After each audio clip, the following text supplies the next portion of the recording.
Hello, good morning everyone. Well, no, not good morning actually. It's getting quite late in the day. Hi guys, welcome to another video of the Winds of Change. We're going to be doing, see, I feel like I'm going to start saying this at the start of every episode now, but we're going to be doing another kind of hard quest where we have to defend some people today. So I've changed my build back because rather than the previous quest where everyone was in like tight little groups, now they're going to be sort of running in from loads of different angles, and I think it will be rare that I get a nice enough ball that I feel like Shake is going to be useful. So I've gone back to this build. I also kind of tweaked the heroes a little bit. Like I realised my Soul Twister was using Death Pack Signet, which was being a bit of a problem every now and then because the Soul Twister, someone would die, the Soul Twister would res them up, and then the Soul Twister would die afterwards, and I just get screwed. So I've done that, and I've also got something else which I feel a little bit bad about, but a lot of you guys have said not to worry. So anyway, we'll speak to Cowlin, and we'll be in hard mode, and he says, I don't even know what to make of this one, so maybe you'll have an idea.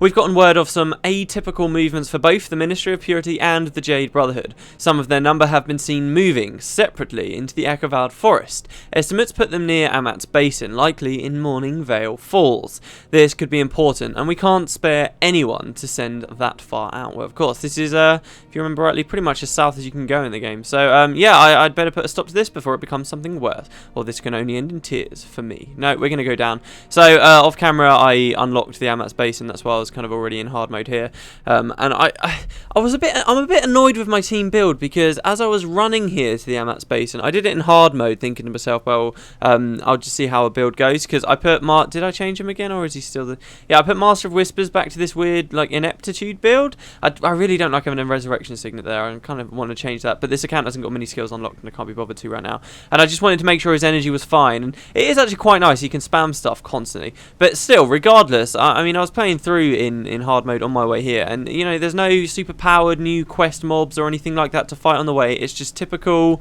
hard mode stuff here in the Echovaled, which, yeah, you know, for some people can be considered a bit of a problem, but generally you shouldn't worry. And I remember when I was playing through Vanquishing, once you've got the right team, you shouldn't be dying at all, really, except in special circumstances. And I was dying. Like, Tom Blue would just get spiked out every now and then. It was getting really annoying. So I don't know. And then I looked on the wiki at various things about this upcoming quest, because I know it can be a tough one. It's one that you can cheat on. That I'm not going to. I'm going to try my very best not to cheat on it. If I'm here for like a couple of hours, though, hey, I might end up trying it. But yeah, this is one that a lot of people do cheat on. And on the wiki, there was, on the discussion page, there was just kind of one person saying, "Oh, I can't stand this. This is so annoying. This is the point where I stop playing Winds of Change." I don't think everyone's like this, not at all. But this one particular person on the wiki was pissed off that he felt like Winds of Change was getting too hard at this point in hard mode for the rewards, and he couldn't be asked with it anymore. It can be a little bit of a tough one. Me and Mike spent a few times when we were doing this in hard mode. I do remember it wasn't all sunshine and rainbows. There's a few tactics, though. I'm just going to try and flag out and see what happens, but we'll cross that bridge as we come to it. The thing is, with me and Mike, we tried the cheat thing every now and then, and it just wasn't working, and then we felt like we'd hit well, not really a brick wall, but it was getting quite tough. And then randomly one time, we didn't even change that much, if I remember rightly, and all of a sudden it just paid off. But anyway, we can come out here, and we'll find the Ministry of Purity are speaking to the Kurziks. They've come all the way out here to speak to some Kurzik seniors. There's some diplomats. Shen Wojong says, as I've said, your rivalry with the Luxons is petty and meaningless. I can agree with that. You would tell me that you would lay down your lives for nothing, but you would not stand beside your empire when it needs you. Petty and meaningless? We did not come into your home and tell you that your way of life is incorrect. And yet you would do this to us? What did you hope to gain here, other than the ire of the Kurzik people? He says, have you considered that that might be exactly what they're looking for? Oh wait, this is a different Ministry of Purity walking along, is he? A different Ministry of Purity somewhere? He says, have you considered that might be exactly what they're looking for? To draw you out here, insult you, and when you defy them, label them your enemy? And I'm sure by now you've heard what happens to those they declare their enemies. And Shen Wojong says, you invite these criminals to our meeting? I knew your kind could not be trusted. What? We want nothing to do with either of you. Wait, what criminals? Oh, right, this is the Jade Brotherhood to come along, I see. He says, a pity. Well then, plan B. If my words could not convince the Kurziks to join our side, perhaps your mangled corpses will. Someone, please help us. And the fight begins. So, yeah, this opens up kind of a new part of the Winds of Change. We're just trying to defend the Kurziks, and it will happen with the Luxons as well. We're just kind of trying to defend them and do the right thing. These people are just living their lives. They don't want to get dragged into this massive war on the gangs that doesn't even seem entirely justified on the Ministry of Purity's part. But the Ministry themselves and the Jade Brotherhood have decided that they want a slice of the action, and they're coming in and they're trying to convince the Kurziks to join their fight. Now, this is me popping my consumable set and a summoning stone, just because I don't want any hassle. This is going to be a big quest, loads of things are going to be charged at us, and it's mostly just defense mission. But that's kind of the setup of the story here, and we're just going to have to try and defend these 3 diplomats, and loads of them are going to be coming. A few things about the gameplay is you do have the Jade Brotherhood coming from, I think it's pretty standard that the Jade Brotherhood come in from the north and the Ministry of Purity come in from the west. I think that's how it goes. It might not be, but generally that's kind of what I've seen. But these guys are not happy with one another. They're not happy with you. You're just kind of helping out the Kurziks, but they're not happy with one another either. So you can, if you play your cards right, I'm not sure exactly how to manipulate that fact during the fight, to be perfectly honest. I shouldn't really be fighting minions though, should I? I'm not 100% sure how to manipulate that fact during this fight, but they will fight one another. So I mean, maybe you could try and observe what groups got more of, and then fight the one where there's more of them than anything else. I mean, that might be helpful, but it's not something that I find particularly easy. Generally, just try and stick it out. The 3 diplomats themselves are quite high level and quite competent healers, so you can rely on them to help you a bit. See, look, even with a consumable set, even with the tweaks I've made, we're still dying. Oh, this isn't good. See, I almost feel like I should have like a scroll of resurrection or something. And you have to defend for quite some time. Your team can wipe, and you can try and resurrect somewhere else. But the truth is that they're not going to. Oh, should I try a different tactic? I kind of want to try a different tactic. Oh yeah, look, they're dead anyway. I knew this quest would be a pain in the arse. I don't know what it is. When I started doing this Winds of Change, even though I'd completed it all, I didn't consider that it's all start getting quite annoying, where every single quest is going to become a bit of a challenge. Do all 3 of them have to, just one of them? Yeah, all 3 of them have to survive. You can't just have one survive. Right, well that's that failed, and the consumable set wasted. One of the tactics you can do, I'm gonna cut back in there when I'm in the middle of the next fight. Hopefully something will have gone a little bit better. I'll see you guys in a sec. And by the way, while these guys are talking, they seem to have dialogue. This guy says, the Kurziks can no longer be allowed to pretend that they aren't a part of the Canthan Empire. The time has come for them to put aside their childish rivalry and answer to a greater call. And Kun Jizang, if I get the time, says, you mess with us, you're going to get what's coming to you. We're only just getting started. Thought I'd read that out. Okay, so this is like my 3rd attempt running through. This is post-commentary at the moment, but the whole episode, don't worry, I'm not going to be doing much post-commentary. It's just that I played through this a fair few times, and I didn't want to start talking right at the start of the fights, just in case it like fell over and then there was no point. So what I've done is just sped up the first kind of, most of the successful run that I actually managed to complete. I'll talk in a minute in live commentary about what I actually did that changed here, but if I was just editing and it looked a little bit lame having sort of it cut right to the end of the fight and you couldn't really see what was going on. So this is the whole fight, sped up admittedly, but you can see really I didn't have many problems at all this time. I think I might have finally found a decent build and I can stop whining about how hard the content is in Winds of Change, but we'll see what happens in the next few episodes.